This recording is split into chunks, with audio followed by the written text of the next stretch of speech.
Edifice of Trust podcast is a thoughtful discussion of today's current events from the perspective of America's founding principles. Welcome. From heart-pumping music to head-thumping commentary. The Real RINO. I recently received a letter from Donald Trump asking me to support the Republican National Committee. A word to the wise: never donate to a political campaign unless you want to be inundated with emails begging for donations from all across the country. I get about 20 a day. Most are blocked and go straight to junk.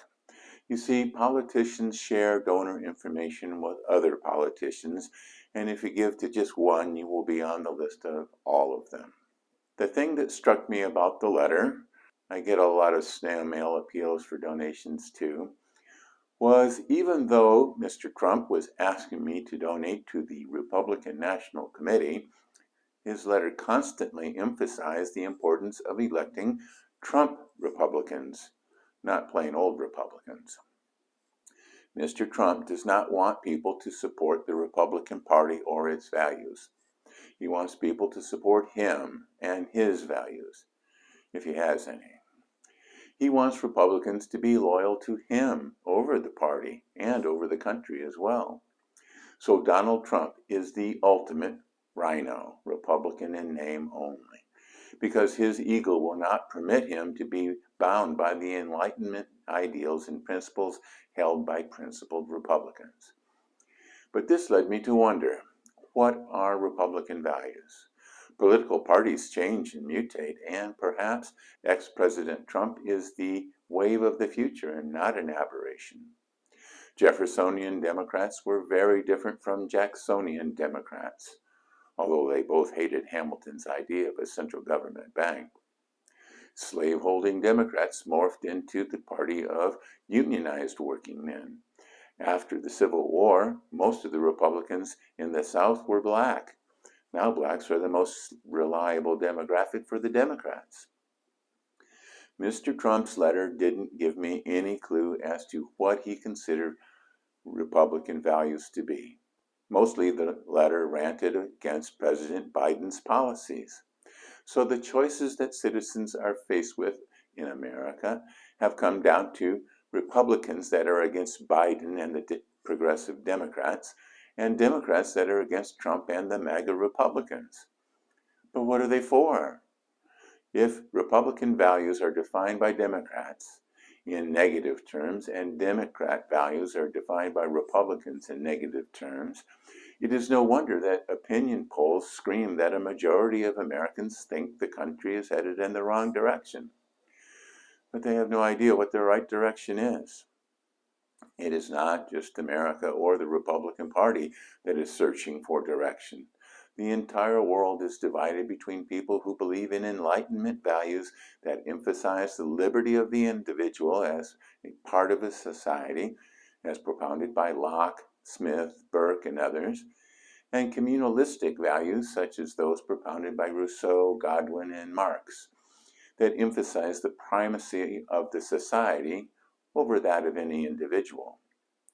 But as I noted in my commentary, Cautiously Optimistic, published September 9th, 2021, these differing interpretations of philosophy are derived more from the psychology and moral axes of the person than from rational or logical thought processes.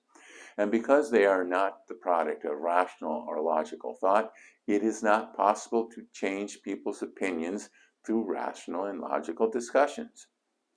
When ex-President Trump accuses Marxist Democrats, as he calls them, of trying to silence the voices of real Americans, as he did in his letter to me, he is saying that Democrats are not real Americans. And when President Biden accuses people that oppose his voting legislation, as he did in a recent speech in Atlanta, of being the equivalent of George Wallace, Bull Connor, and Jefferson Davis, he is doing the same thing. Not that the wildly applauding millennials in the audience knew who the hell he was talking about. Democrats and Republicans need each other because our society is made up of citizens with differing value systems that cannot be modified by logical discussion. So any statement of Republican values and the policies based on Enlightenment principles must also take into account the legitimate social justice concerns of the Democrats, because the poor and marginalized minorities and everyone else are parties to the same social contract that is America. Likewise, the Democrats, in their attempts to achieve at least some of their social justice goals, must concede that free markets and limited government have provided the great wealth that they wish to more evenly distribute, and that those activities must continue in order to generate wealth in the future for the benefit of all in society. Domination of the entire country by one value system over the other would result, at best, with oppression, and at worst, with genocide.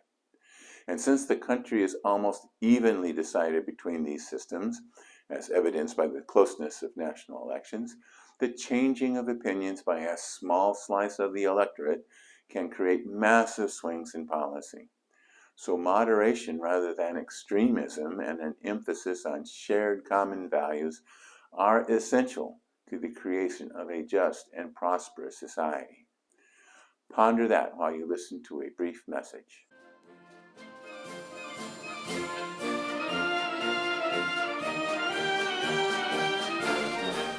My latest book, The People's God, Ruminations about God, Religion, and the Future of Western Civilization, has just been published. The book traces the origins of religion and how religions have affected civilizations throughout history. It looks at the increasing secularization in Western countries and analyzes whether a just and moral society can survive without religion. Now available at Amazon, Barnes & Noble, and Apple Books. You can find the links to these retailers on my website, www.edificeoftrust.com. Thank you.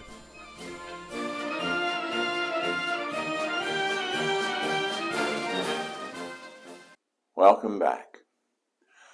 What I would propose is that moderate Republicans and moderate Democrats come to an agreement that the liberal Enlightenment model that has been so beneficial to America and its people be rededicated as the framework within which American society, economics, and politics operates.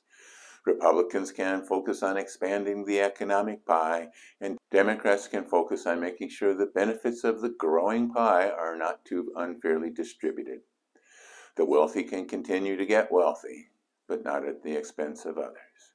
The poor can continue to get the help they need to improve their human capital to participate in society, but not to become a dependent, unproductive underclass. How to achieve these results can be discussed by these moderates and concessions made by both sides. There are many ways to achieve these beneficial results and ideals, and ideas should not be rejected out of hand simply because the other side came up with them. Fascist populism built around personality cults, crony capitalism, and militarism must be rejected. Socialist populism built on government power, enforced equality, and cultural relativism must be rejected. These systems have been proven failures, and they have only resulted in misery and death. It is these extremists that have gained control of the Republican and Democratic parties that have shattered the unity of the American people, thrown political discourse into the gutter, and incited increasing violence and reduced public safety. Argentina was one of the wealthiest countries in the world until overwhelmed by the fascist populist Juan Perón, and has been repeatedly bankrupt ever since. Venezuela was the wealthiest country in Latin America at the time the socialist populist Hugo Chavez was elected, and is now one of the poorest. The easy fixes promised by the populists do not result in happy, prosperous societies, but only misery. Such prosperous societies can only be achieved by empowered people developing their human capital and working hard to achieve common goals. America achieved greatness by liberating the abilities of its people even while the government was extremely limited. Well-intentioned government programs have fallen short of their goals, created disastrous unintended consequences, and weakened the fiscal structure of the country. The social justice objectives of the Democrats can be better achieved by empowering people than by empowering government. Republicans need to concede their economic growth can create unequal costs, and social stability can only be achieved when people believe the system is not stacked against them. Fairness is impossible to achieve because each person's concept of fairness is subjective, but people can usually agree when things are not too unfair. The income gap can be narrowed by redistribution of income through entitlements and welfare programs. But since economics is governed by psychology and emotion, and not reason and logic, welfare and entitlements do little to reduce the perception of the income gap.